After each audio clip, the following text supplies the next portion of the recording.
हर हर महादेव, जय भोलेनाथ। नमस्कार, मैं साधना पांडे मार्गदर्शन पे आपका स्वागत करती हूँ। दोस्तों, सावन आने वाला है। सावन में अनेकों अनेक व्रत त्योहार हम करते हैं और बहुत ही सावन मास में शुरू किया गया व्रत फलदायी होता है।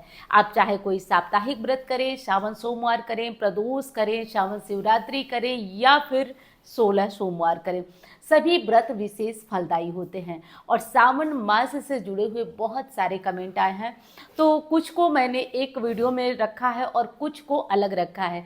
जिसमें से पहली चीज़ है 16 सोमवार व्रत, और मैं भी ये चीज़ आपको बताना चाहती हूँ कि क्या है 16 सोमवार व्रत। दोस्तों, मैं बता दूं आपको कि शास्त्रों में बताया गया है, हमारे वेद शास्त्र विशेषकर शिव पुराण ये एकदम स्पष्ट रूप से बताता है, जहाँ पे आप लोगों ने भी सुना और पढ़ा होगा कि 16 सोमवार व्रत किसी पर्टिकुलर मनोकामना के लिए किया जाता है। तो आपकी कोई भी मनोकामना अधूरी है और आप पूरा करना चाहते हैं इस सावन, तो 16 सोमवार से बेहतर और कोई विकल्प नहीं मिलेगा। करना क्या है वो मैं आपको बताती हूँ दोस्तों। स्त्री पुरुष बच्चा कोई भी कर सकता है। जिन बेटियों के विवाह में बहुत ज़्यादा विलंब हो रहा है, कोई भी रास्ता समझ में नहीं आ रहा है, उनके लिए ये व्रत वरदान है। तो 16 सोमवार व्रत आप लोग करिए। बहुत सारे लोग कहेंगे कि दीदी हमने तो पहले भी किया आपने, लेकिन शास्त्र वैसे तो हमने कभी भी हम लोग शुरू कर देते हैं 16 सोमवार, कार्तिक से अगहन से जब भी मन करे शुरू कर देते हैं। परंतु हमारे शास्त्र कहते हैं कि जब भी 16 सोमवार किया जाए, वो किया जाता है सावन के प्रथम सोमवार से और खत्म होता है जब देव उठनी एकादशी आती है, उस टाइम ये खत्म होता है व्रत। तो सही जो टाइम है वो यही टाइम पीरियड है 16 सोमवार व्रत करने का। तो ये चीज़ें हम पहले भी करते हैं, लेकिन विशेष समय जो होता है सावन का होता है। तो जो लोग हमारे भाई बहन बच्चे करना चाहते हैं इस व्रत को, तैयार हो जाएं। सावन का सोमवार, पहला सोमवार जो है उसी दिन से आप सावन भी प्रारंभ हो रहा है और उसी दिन से आपको इस व्रत का संकल्प करना है। आप चाहें तो पंडित जी से 11 रुपये दे करके उनसे संकल्प भी करा सकते हैं या फिर खुद भी आप संकल्प कर सकते हैं। संकल्प में कोई टेंशन नहीं लेना है, बहुत नहीं टेंशन लेना है कि ये तो बहुत कर्मकांड है, विधि विधान है, कुछ नहीं। अगर आपको संकल्प करना नहीं आता है ना, तो बाबा के सामने हाथ जोड़कर खड़े हो जाइए और उनसे कहिए कि बाबा मैं 16 सोमवार करना चाहती हूँ या करना चाहता हूँ और मेरी ये मनोकामना है, बाबा कृपा करके मेरी मनोकामना पूरी करिए। अब इसमें विशेष चीज़ें ये होती हैं कि जो व्रतधारी हैं 16 सोमवार का व्रत करेंगे, बीच में किसी भी कारण से आपको खंडित नहीं करना है। सूतक पातक की स्थितियाँ आती हैं तो भी इस व्रत को नहीं छोड़ा जाता है, पूजा आप नहीं करेंगे, ठीक है। तो हो सके तो आप इस व्रत को छोड़े नहीं, क्योंकि जहां आप इस व्रत को छोड़ देते हैं, एक भी व्रत अगर आपसे छूटता है तो ये व्रत खंडित माना जाता है। तो इस बात का ध्यान बहुत ही सतर्कता से रखना है कि ये व्रत आपका छूटना नहीं चाहिए। पहली ये चीज़ विशेष चीज़ है। अब दूसरी चीज़ की पीरियड्स में क्या करेंगे आप, देखिए पीरियड्स में आप चाहें तो पति और बच्चे से पूजा करा दें, लेकिन आपको व्रत करना है। एक बात आप ध्यान से सुनिए, अगर 16 सोमवार व्रत करना चाहते हैं तो व्रत को तोड़ना नहीं है, छोड़ना नहीं है, बीच में सारे व्रत कंटिन्यू होंगे और 17वें सोमवार में उद्यापन होगा। 16वें में नहीं, 17वें में उद्यापन होगा। ये चीज़ आप बहुत अच्छी तरह से जान लीजिए। टाइम बता दिया मैंने, संकल्प करने का तरीका बताया, व्रत को छोड़ना नहीं है, कंटिन्यू व्रत करना है। यहाँ तक कि सूतक पातक की स्थिति में पूजन नहीं करेंगे, लेकिन आप खड़े इस व्रत को करेंगे। और हाँ, अगली चीज़ अब जान गए आप कि इस व्रत में आपको कैसे और क्या करना है। सुबह से मैं दिनचर्या बता देती हूँ, क्योंकि व्रत बहुत बड़ा है तो नियम भी थोड़ा ध्यान से हमको पालन करना पड़ेगा।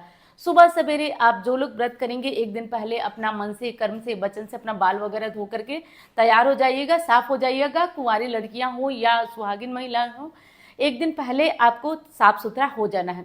देखिए, अब शास्त्र कहता है, शास्त्र को ले लीजिए, या फिर जो लोग बहुत ही विधि विधान से 16 सोमवार का व्रत किए हैं और जिनकी मनोकामना पूरी हुई है, वो भी इसी तरह से किए हैं जैसे मैं बताती हूँ।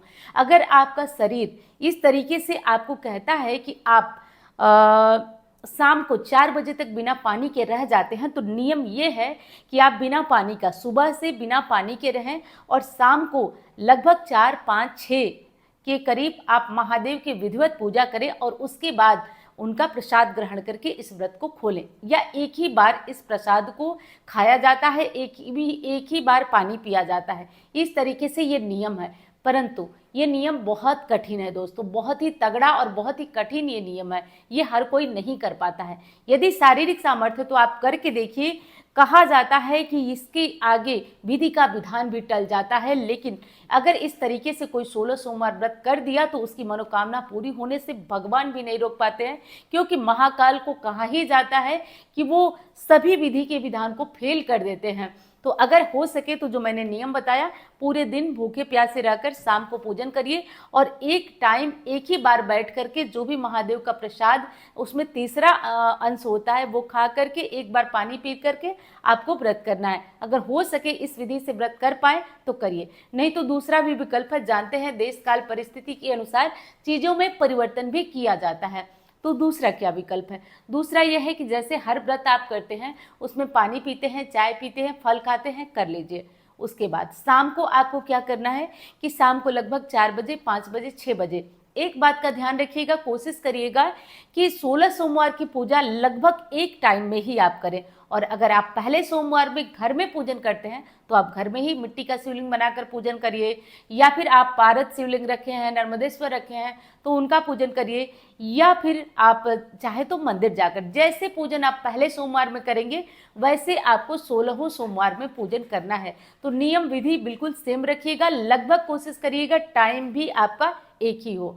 अब करना ये होता है कि कुछ लोग घर पे एक छोटा सा कलश रखेंगे, कलश रख के कलश के ऊपर दिया जलाएंगे। घर पे अगर कोई शिवलिंग है तो उनका अभिषेक पूजन करेंगे, और नहीं है तो मिट्टी का शिवलिंग बनाइए और बनाने के बाद पूजन आरती करिए और उनको किसी घर में ही गमले में विसर्जित कर दीजिए, तुलसी जी को छोड़कर। तो एक तो ये विधि हो गई। तो ये तो सामान्य सी विधि थी जो आपने जाना। एक विशेष चीज होती है इस 16 सोमवार व्रत में ना, प्रसाद जो भी चढ़ाएं आप उसके 3 हिस्से किए जाते हैं। तो देखिए, अगर आप कोई बना करके कुछ जैसे हलवा बनाएंगे तो आप 3 जगह बराबर मात्रा में निकालेंगे, 3 जगह हलवा बराबर मात्रा में आप निकालेंगे। या फिर आपका मन नहीं है हलवा बनाने का तो आप 6 केले ले लें और 6 केलों को अलग अलग रख दें, 2-2 करके। या फिर आप 6 जगह ड्राई फ्रूट 3 जगह ड्राई फ्रूट थोड़ा थोड़ा रख दें। पहला आपका जो भोग होगा वो महादेव के शिवलिंग के पास रख दीजिए, या आप घर में चढ़ा रहे हैं तो घर में रख दीजिए शिवलिंग के पास। बाद में जैसे आप फूल पत्ती वगैरह विसर्जित करेंगे वैसे वो प्रसाद भी विसर्जित करेंगे। दूसरा प्रसाद होता है वो गौ माता को जाता है, और तीसरा प्रसाद होता है वो जो व्रत करता है वो खाता है। तो इस तरीके से करके 3 हिस्से प्रसाद के करना जरूरी है। प्रसाद में आप चूरमा भी बना सकते हैं, हलवा बना सकते हैं, और आप चाहे तो ड्राई फ्रूट रख सकते हैं, कोई फल रख सकते हैं, लेकिन ऐसा कोई फल रखिएगा जो हर समय आपको मिल सके। यानी कि 16वें सोमवार में आपको वही सेम प्रसाद, एक ही प्रसाद रखना हो तो पहले दिन सोच समझ करके वो प्रसाद रखिएगा जो आप 16 सोमवार में कर सके। तो इस चीज़ का विशेष आपको ध्यान रखना है। इसके बाद मैंने बताया जिस तरह उस तरह से पूजा कर लीजिए, आरती कर लीजिए। आरती करके और जो प्रसाद आप महादेव का तीसरा हिस्सा, आप ध्यान रखिए 2 हिस्से आपको, एक तो महादेव के शिवलिंग के पास छोड़ना है, दूसरा गौ माता को देना है, और तीसरा आपको खुद खाना है। अब कुछ लोग क्या करते हैं कि दूसरा जो प्रसाद का जो महादेव को चढ़ाए वो लोगों में बांटते हैं। तो ये अपनी अपनी परंपरा है, जैसे हो सके करिए, लेकिन तीसरा हिस्सा आपको खा लेना है। तीसरा हिस्सा खाने के बाद एक जगह बैठकर पानी पीजिए, खाइए, और उसके बाद जो लोग ऐसे व्रत करते हैं कि उसके बाद कुछ नहीं खाते हैं, लेकिन जो सामान्य व्रत करते हैं वो उसके बाद चाय पानी पी सकते हैं, लेकिन अन्न वगैरह एक बार ही आपको खाना है। नमक बिल्कुल नहीं खाना है, इस बात का आपको ध्यान रखना है। ब्रह्मचर्य का पालन करना है, और जैसा कि जानते हैं झूठ, निंदा, चुगली, कपट, सब कुछ इन सारी चीज़ों से आपको बच करके रहना है। इस तरीके से करना है। अब जो एक हिस्सा गाय के लिए निकला है वो आपको टेंशन होगी कि पहले गाय माता को दे लें कि अपने खाएं, तो कोई बात नहीं। अगर गौ माता नहीं मिल रही हैं तो आप अगली सुबह उन्हें दे दीजिएगा, उनके नाम से निकाल के रख दीजिएगा, अगली सुबह दे दीजिएगा, खुद का प्रसाद खा लीजिएगा। उसके बाद आप अपना अगले मंगलवार को उठेंगे और मंगलवार को अपना जैसे नहाना धोना, पूजा पाठ है, अपना पारण वगैरह करिए। तो इस तरीके से करके 16 सोमवार हो जाता है। 17वें सोमवार को नियम ये कहता है कि आप किसी ब्राह्मण को बुलाएं, ब्राह्मण को बुला करके भगवान भोलेनाथ का रुद्राभिषेक कराएं, रुद्राभिषेक विधिवत रुद्री पाठ से रुद्राभिषेक कराएं, और इस तरीके से करके हवन कराएं, और ब्राह्मण को अन्न वस्त्र सब कुछ दान दें, और तब जाकर के आप अपना 17वें सोमवार को पूजा पाठ करने के बाद ब्राह्मण को भोजन कराएं और खुद भी भोजन कराएं। इस तरह से करके आपका उद्यापन हो जाता है। तो ये तो बहुत ही अच्छी तरीके से हुआ।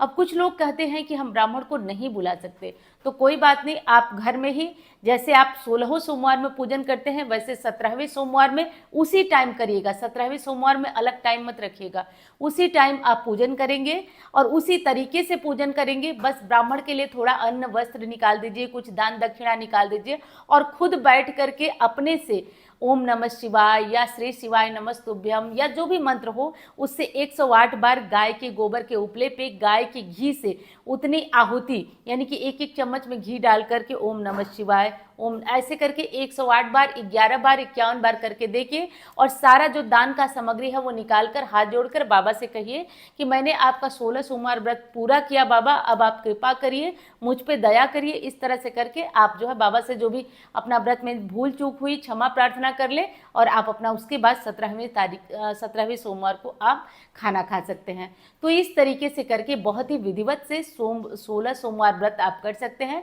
जिन लोगों की कोई भी मनोकामना हो, अधूरी हो, वो इस 16 सोमवार को जरूर करें। नौकरी की इच्छा पूरी होगी, संतान नहीं है तो वो होगी, कुंवारी लड़कियों के लिए तो वरदान है, बहुत ही मनचाहे विवाह के लिए, अच्छे परिवार के लिए ये व्रत करना चाहिए। तो इस व्रत को इस बार जो है आप लोग अवश्य करें और वीडियो पसंद आए तो लाइक करना आप लोग मत भूलिएगा दोस्तों। आप लोग के लाइक से मैं मोटिवेट होती हूँ, साथ साथ चैनल को भी सब्सक्राइब करिएगा। चलिए अब मैं मिलती हूँ अन्य वीडियो में। धन्यवाद। हर हर महादेव।